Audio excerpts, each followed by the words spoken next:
की जनता, दोनों तरफ की पब्लिक भुगत रही है।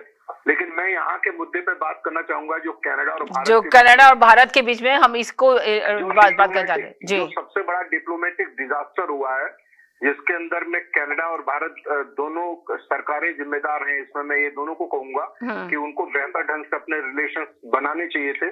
और अभी कनाडा ने ये पहली बार नहीं हुआ, इसके पहले भी अगर पिछले साल की बात करें तो पिछले साल भी भारत ने कनाडा के 40 डिप्लोमेट को बाहर कर दिया था और कनाडा ने भी भारत के डिप्लोमेट्स को बाहर किया था। तो उस लिहाज से कनाडा और भारत के रिलेशन जो हैं वो इस वक्त में लोएस्ट पॉइंट पे हैं। इतने लोएस्ट पॉइंट पे हैं कि जितने शायद भारत और पाकिस्तान के भी ना हो, क्योंकि अभी एस जयशंकर जो है शंघाई कॉरपोरेशन में पाकिस्तान जा रहे हैं, लेकिन मुझे नहीं लगता कि अभी भारत और कनाडा का रिलेशन। तो अच्छा ये बता दें, ये जो आ रहे हैं जयशंकर जो जा रहे हैं पाकिस्तान के अंदर, तो आपको क्या लगता है कि भारत के से ताल्लुकात अच्छे हो जाएंगे पाकिस्तान के? और वो नवाज शरीफ जो है ना मोदी से मिलने की ख्वाहिश भी रख रहे हैं, मोदी से ख्वाहिशमंद है रखने की, और उन्होंने इजहार भी किया है कि मोदी के साथ हम मिलना चाहते हैं, मोदी को आना चाहिए था पाकिस्तान, तो ताल्लुकात अच्छा करना चाहते हैं। मगर उन्होंने कहा है कि जयशंकर जो आ रहे हैं वो सिर्फ दहशत गर्दों पे बात करने के लिए आ रहे हैं। तो आप क्या कहेंगे इस सिलसिले में? देखिए, जयशंकर को चुना है, एस जयशंकर जी को चुना है प्रधानमंत्री मोदी जी ने। वो बड़े बेबाक बोलने वाले भी हैं, तो आप इसमें कहीं डिफरेंस मत देखिए कि अगर जो जयशंकर बोल रहे हैं वही मोदी जी की भी जुबान होगी। अच्छा, इसमें कोई शक नहीं कि पाकिस्तान अगर आज की तारीख में भारत से अच्छे रिलेशन चाहता, नवाज शरीफ, शहबाज शरीफ और सारे लोग चाहते, तो बड़ी अच्छी बात है। क्योंकि आज दुनिया के अंदर में भारत का कद उसके फाइनेंसेस के कारण, उसके बिजनेसेस के कारण और उसके आईटी इंडस्ट्री के कारण, बहुत सारे कारणों से बहुत तेजी से आगे बढ़ा है। भारत दुनिया की ताकत बनता जा रहा है। तो अपने पड़ोसी के आगे बढ़ने से आप भी आगे बढ़ते हैं अगर आपके अच्छे रिलेशंस हैं।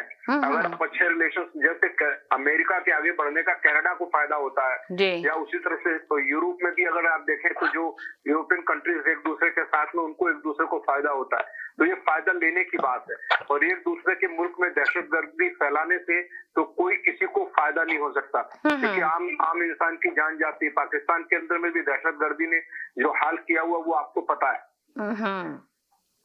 जी। तो यानी कि आप ये कह रहे हैं कि पाकिस्तान में जो जैदी भाई, आपने कुछ सवाल करना है इनसे? जैदी भाई, सवाल क्या है, ये मेरी बात तो एक जनरल इस टॉपिक पे इन्होंने एक बात की है कि पाकिस्तान और इंडिया के ताल्लुकात, लेकिन हमें ये भी देखना पड़ेगा कि इन ताल्लुकात को किस तरीके से असर नौ दोबारा हम इनको डायलॉग पे लेके आ सकते हैं। जब हम ये तस्लीम करते हैं कि हम आपके मुल्क के अंदर जाके हमने 20 जगह हमने अपना टारगेट किलिंग की है, तो वही चीज तो आपने यहाँ पे कनाडा के साथ भी हुई है कि आपने अपने सफारतकार और अपने लोगों के जरिए यहाँ पे अपने दुश्मनों को मारा। अगर आप हमारे मुल्क में आके करते हैं तो किस तरीके से आप ये कह सकते हैं कि हम ताल्लुकात को असर मौत करना चाहते हैं, जब आप जो सबसे बड़ा हमारा और इंडिया के दरमियान जो सबसे बड़ा मसला है वो कश्मीर का इशू है। और कश्मीर का इशू अगर हम ये बात करना चाहते हैं कि वो यूएनओ की करारदाद के मुताबिक उसको हल किया जाए और आप वहां पे 370 लगा देते हैं, तो किस तरीके से, मतलब कहीं ना कहीं तो बर्फ पिघलनी चाहिए ना, कि जिनकी बुनियाद पे आगे एक एक कदम दोनों ममालिक बढ़ाएं, या तो दोनों ममालिक थोड़ा सा कहीं ना कहीं अपने बयानात में, अपनी रवैये में, अपने अमल से लचक दिखाएं, तो सूरत हाल आगे बढ़ती हुई नजर आएगी ना। जब आप ये कह रहे हैं कि जयशंकर जो है वो मोदी साहब का चेहरा है, यकीनन वजीर खारजा जो होता है वो किसी मुल्क की पॉलिसी होता है, वो फॉरेन पॉलिसी होता है। इसमें कोई शक नहीं कि जयशंकर जो है कि अपने तौर पे कोई बयान दे सकते हैं या अपने तौर पे कोई फैसला कर सकते हैं। अगर वो जब वो पाकिस्तान में आए हैं तो वो एक अपनी मुल्क की पॉलिसी के तहत आए, जो वहाँ पे उनके साथ फ्रेमवर्क डिस्कशन हुआ होगा, उसी बुनियाद पे तो वो यहाँ आएंगे। अगर उनको वहाँ पे ये तय किया गया है कि साइड लाइन पे कोई बात नहीं करनी है आपने, और खैर सगाली तौर पे कोई आपने इनिशिएट नहीं लेना, सिर्फ और सिर्फ आपने शंघाई काउंसिल को फोकस करना है। मैं आपको एक बात कहना चाहूंगा कि एस जयशंकर जी के बारे में आपको ज्यादा पता है कि नहीं पता है, लेकिन वो कैरियर डिप्लोमेट रहे हैं। वो यूएस से करके और चाइना तक में वो भारत के एम्बेसडर रहे हैं और उनको अनेक भाषाओं का ज्ञान है।